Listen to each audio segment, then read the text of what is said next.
Quelle que soit l'époque, dans le cœur des personnes qui ont changé l'histoire chrétienne, la parole de Dieu était bien placée en eux.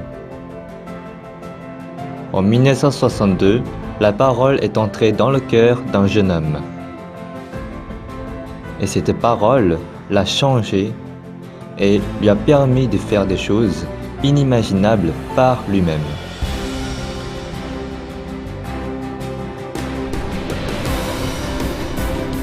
La mission de la Bonne Nouvelle a jusqu'à maintenant suivi la Bible et a continué jusqu'aujourd'hui à prêcher la rémission du péché par le sang de Jésus. Et ainsi, elle a prêché l'évangile pur selon la Bible. On a prêché une vie spirituelle menée non par la force ou les efforts humains, mais seulement par la parole de Dieu. De ce fait, par la prêche, Dieu a établi des églises. Il a permis de former des pasteurs, d'ouvrir de grands séminaires et aussi de commencer la mission dans les pays étrangers. De plus, récemment, on donne un changement pour les jeunes qui errent dans leur vie. Il y avait de nombreuses persécutions et difficultés à prêcher l'évangile. Cependant, à chaque fois, nous avons pu nous appuyer sur Dieu et nous avons fait le travail de l'évangile. À cette heure même, partout dans le monde, les gens écoutent continuellement l'évangile prêché par la mission de la Bonne Nouvelle. Ainsi, les gens se libèrent de leurs péchés et obtiennent une vie heureuse.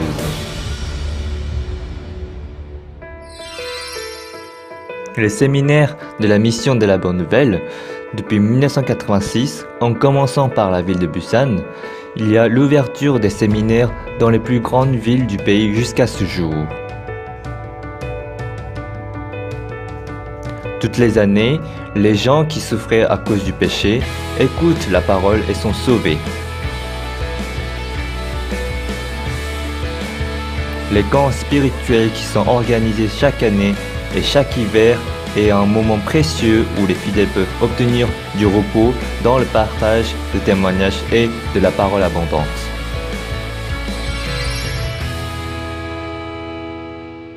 La mission de la Bonne Nouvelle, après avoir envoyé le premier missionnaire en Allemagne, fait beaucoup d'activités dans environ 80 pays du monde. Aussi, dans les pays principaux, récemment on prêche l'évangile dans l'Amérique du Sud et dans les îles des Pacifiques. De même, à travers les échanges avec d'autres pasteurs des pays différents, on a ouvert la réunion des leaders chrétiens.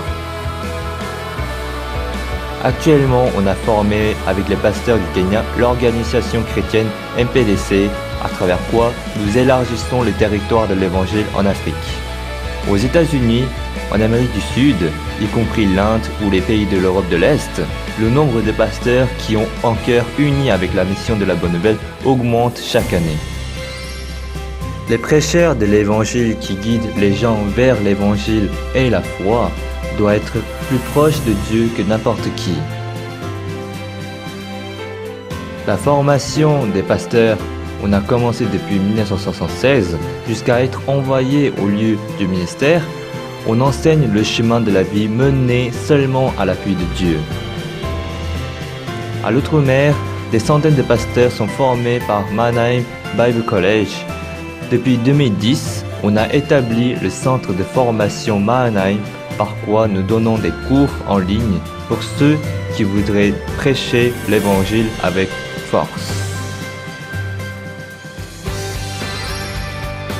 La mission de la Bonne Nouvelle a aussi établi AEF pour donner l'esprit de changement de la cohésion du challenge et permettre aux jeunes de faire diverses activités.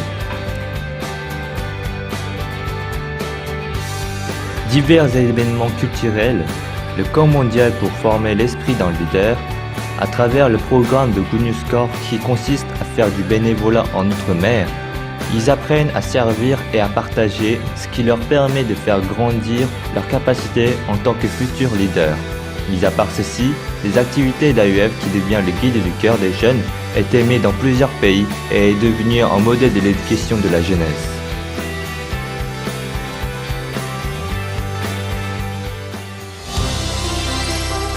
La mission de la Bonne Nouvelle prêche l'évangile à travers divers moyens pour évangéliser le plus de monde. Le livre de prêche qui a été publié en 1988, Le secret de la rémission du péché, a été aujourd'hui traduit en 24 langues et guide vers l'évangile et une vie spirituelle correcte.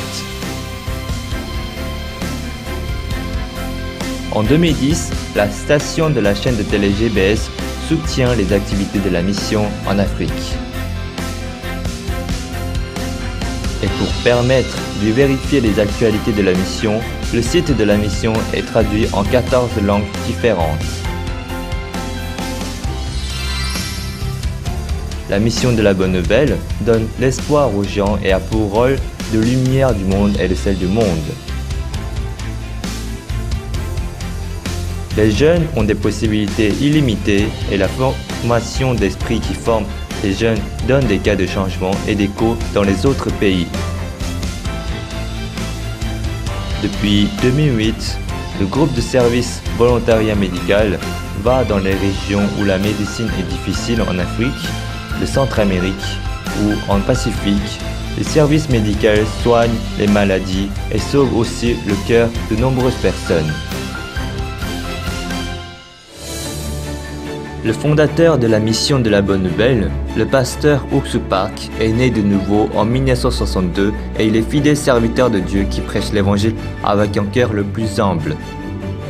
Le pasteur Park trouve la réponse à tous les problèmes dans la Bible. Et en établissant AEAF et la chorale Gracias, et à travers les contributions sociales, il donne le changement du cœur et nous montre une nouvelle vie pleine d'espoir. Récemment, il a prêché l'évangile à des ministres ou des hauts cadres. Surtout, à travers AEF, il coopère pour l'éducation des jeunes.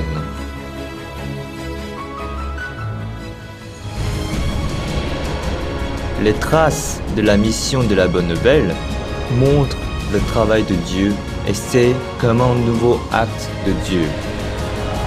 Nous avons vu que lorsque nous faisions un pas en avant par la foi, la parole de Dieu s'accomplissait.